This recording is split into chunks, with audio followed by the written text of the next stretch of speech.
Italian football মানেই টান টান উত্তেজনা, কিন্তু জানেন কি ইতালিতে সবচেয়ে বেশি ট্রফি জিতেছে কোন দল? শেষ পর্যন্ত দেখুন। ৫ নম্বর নামটা শুনলে নিশ্চিত আপনার চোখ কপালে উঠবে। তালিকার শুরুতেই ৫ নম্বরে আছে তুরিনো।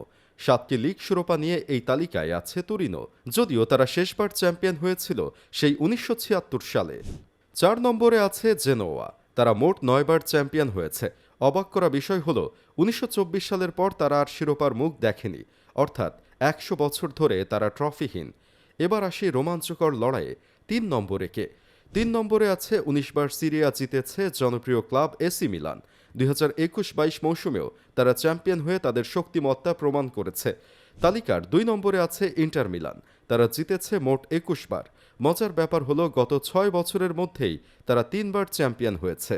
সর্বশেষ ১ নম্বরে আর সবার উপরে আছে ইতালির আসল রাজা জুভেন্টাস। তারা রেকর্ড ৩৬ বার চ্যাম্পিয়ন হয়েছে। ভাবুন তো, ২০১২ থেকে ২০২০ পর্যন্ত টানা ৯ বছর কেউই তাদের হারাতেই পারেনি। আপনার প্রিয় ইতালিয়ান ক্লাব কোনটি? কমেন্টে জানান, আর এমন ফুটবল ভিডিও পেতে আমাদের সাথেই থাকুন।